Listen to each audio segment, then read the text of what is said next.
So I did just upload 5 things I love, 5 things I hate, and should you buy an E70 X5m in 2022? I believe that's the order that I uploaded them in. The 1 month ownership is last. But anyhow, I've had this for about a month. I believe it'll be a month tomorrow, whatever.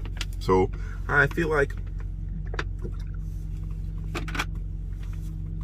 I've kind of gotten to know this car a little bit, and I'm gonna tell you guys some things. I have notes for the other 3 videos. I did not make notes for this one because I'm just gonna go off the top of the dome like a freestyle.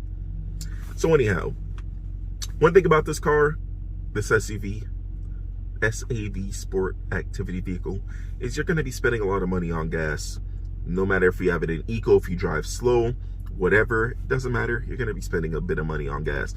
I was told if you get catted down pipes, you'll get about 2 or 3 more miles per gallon.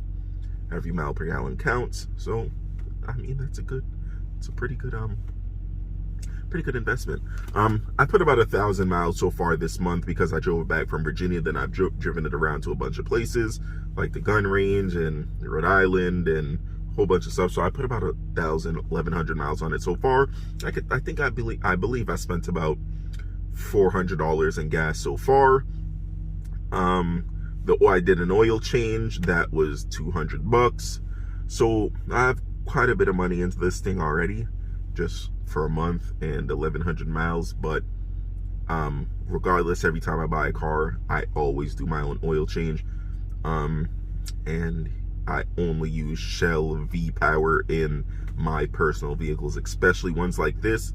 I'd rather spend a little bit more money on gas, and I'd rather add an additive to my oil changes. I forget the name, Ceratec, to my oil changes, $30 into my oil changes to you know, make the engine and engine components last a little longer and what have you. I'd rather spend a couple bucks there than run cheap stuff and then run into problems having to change a whole bunch of things, and that'll be far more expensive than spending a couple bucks more here and there over time.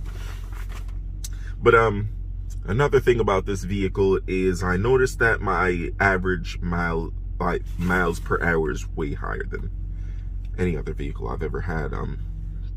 Even the supercharged E92 M3, I did not drive it as fast as I drive this thing. Like, granted, I've driven faster in the E92 M3 because it was tuned and had no speed limiter, but this thing, it does not feel like you're going anywhere when you're cruising at 100 and 120. Like, the car's quiet, smooth, it just goes, it's just floating down the road.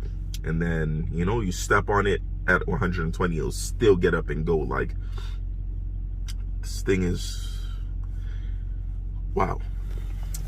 So yeah, overall, do I suggest anybody buy one of these? If you're stupid like myself, go on ahead. These are super fun, super practical. There's a lot of space, you can hold a lot of stuff. I've already used this thing for a lot. Like, it's worthwhile, but just know they're very expensive to own.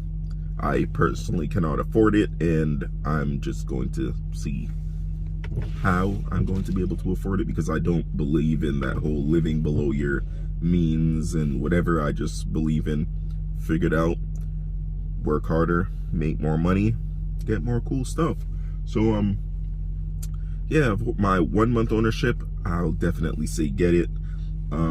I did just make a 5 things I love and a 5 things I hate, so I'll put those in the description to go along with this video, maybe the little circle thingy at the top of the screen, whatever.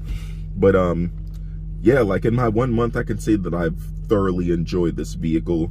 The road has been great. I've been getting a lot of information about modifications and different things like that that we can do to this car.